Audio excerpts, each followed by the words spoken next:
Back in 2017, a piece of hip-hop history quietly hit the market. The Woodland Hills mansion, once owned by the late legendary Tupac Shakur. Listed for just over $2.6 million, this wasn't just another luxury property. It was the home where Tupac spent some of his final years, from 1995 to 1996, living with his fiancée, Kidada Jones. The Mediterranean-style estate stretches nearly 6,000 square feet, with 6 bedrooms, sweeping archways, and touches of elegance throughout. But what truly sets it apart isn't the architecture, it's the legacy that lingers within its walls. Right outside, etched forever into the concrete, are Tupac's powerful words, "Let no man separate what we create," a reminder of the creative fire that defined him and still burns through his music today. Now, while Pac didn't call this place home for long, it stands as one of the most iconic stops in his short yet extraordinary journey. And today we're taking a closer look, not just at this mansion, but at a few of the homes that played a role in his story. Quick note before we dive in,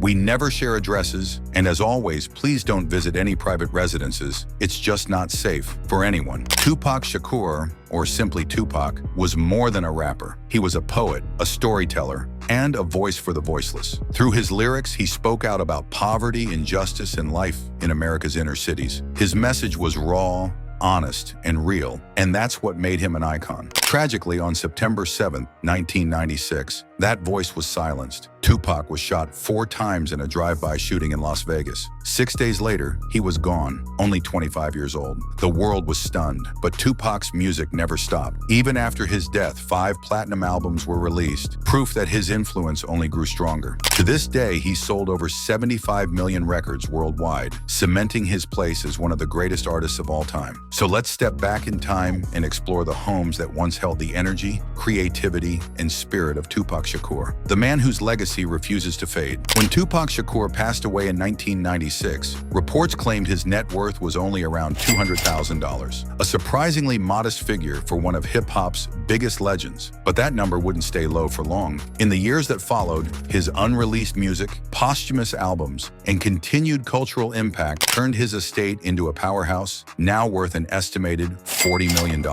And just like the man himself, Tupac's Woodland Hills mansion was larger than life. Picture this, a lavish master suite with its own private living room, 3 walk-in closets, and a hot tub. Step outside and you're greeted by a backyard that feels straight out of a resort. It's honestly a shame he didn't get to enjoy it longer. While digging deeper into Pac's story, we even uncovered the places that shaped him, from his childhood home in Baltimore to his very first apartment in Oakland, California. Every stop tells a piece of his journey. Back in 1995, Tupac started renting this stunning Mediterranean-style estate in Woodland Hills, California, right near the Calabasas border. The property wasn't just impressive, it was legendary. The lease was actually covered by Death Row Records, the label Tupac was signed to at the time. And here's the part that really hits hard. Tupac and his fiancée, Kidada Jones, were in the middle of buying the home when tragedy struck in Las Vegas the following year. The mansion covered nearly 5,900 square feet, featuring 6 bedrooms and 5 bathrooms. But what really made it special wasn't just the layout, it was the life inside.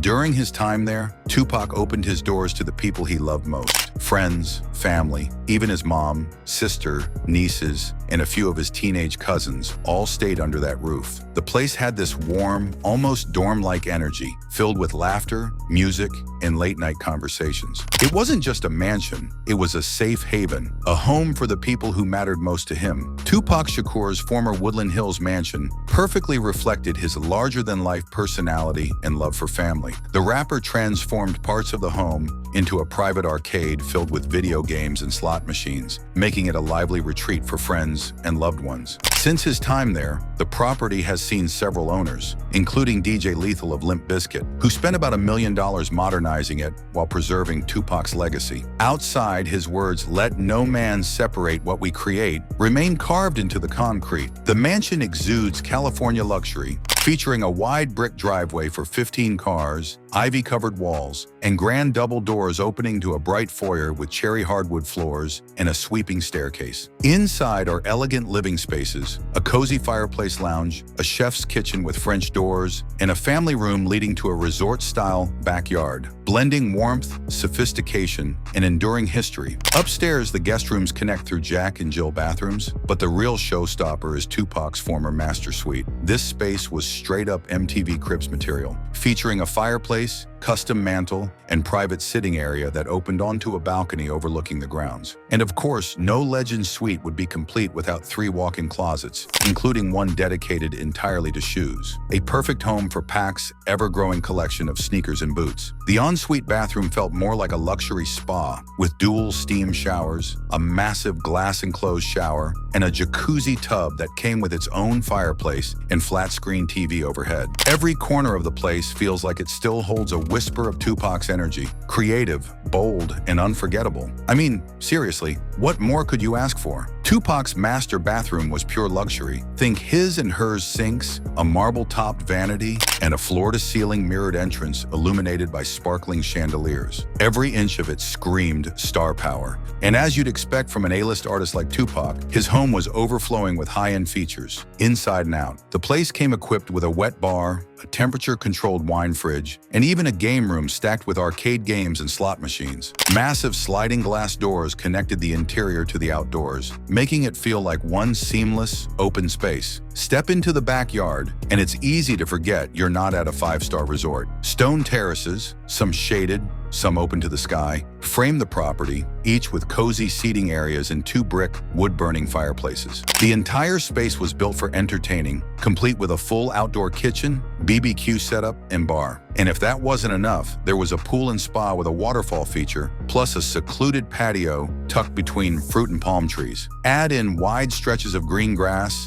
and sweeping views of Calabasas and the West Valley, and you've got what listing agents called an entertainer's dream. Honestly, they weren't exaggerating. Nearly 2 decades after Tupac Shakur lived there, his Woodland Hills mansion resurfaced on the market in 2017 for just over $2.6 million, a price that reflected more than luxury. It carried a piece of hip-hop history. The contrast between this lavish Los Angeles estate and Tupac's humble beginnings is striking. From 1974 to 1983, he and his family moved between shelters in East Harlem before settling in a modest brick row house in Baltimore's Penn Lucy neighborhood. The small home, last sold in 2011 for $26,000 and now valued around $135,000, featured just 3 bedrooms, 2 baths, and a cramped kitchenette with outdated appliances. Cracked tiles, stained fixtures, and tattered curtains still mark its worn interior. A vivid reminder of the struggles Tupac once faced. His journey from that deteriorated row house to a multi-million-dollar mansion embodies resilience, transformation, and the unshakable spirit of a legend. According to the 2000 U.S. Census, the median household income in Baltimore's Penn Lucy neighborhood was just $22,000, and more than half the homes were headed by single mothers. Nearly 3/4 of those families had children under 18.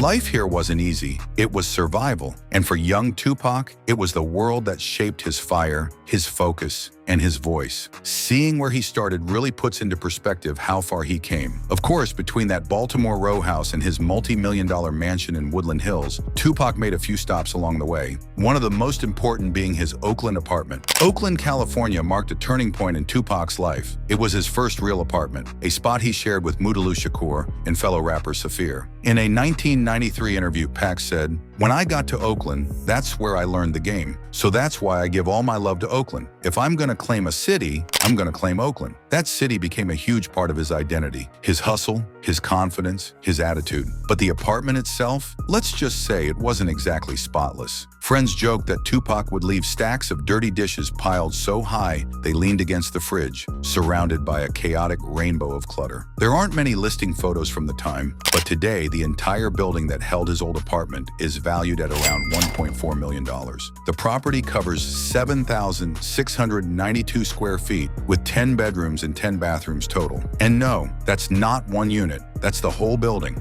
Before he moved into his famous Woodland Hills mansion, Tupac also lived in another Los Angeles property, the Broadcast Center Apartments. These days, units there rent for around $2,700 a month, averaging 672 square feet with 1 bedroom and 1 bath. Each of these homes, from the rundown row house in Baltimore to the luxe apartments of LA, tell the story of Tupac's incredible climb. From poverty to platinum, every step was another chapter in the rise of one of the greatest brightest voices in music history. These days, some of the apartments at the Broadcast Center complex can run as high as $4,000 a month, offering around 1,000 square feet of living space. And they definitely don't hold back on amenities. Residents get access to an outdoor pool with lounge chairs, grilling stations, a clubhouse, a rooftop patio with a fire pit, and panoramic city views, plus a fully equipped gym. There's even a sauna. Basically, everything you'd want for that classic LA lifestyle. But we can't forget one of the most meaningful homes in Tupac's story,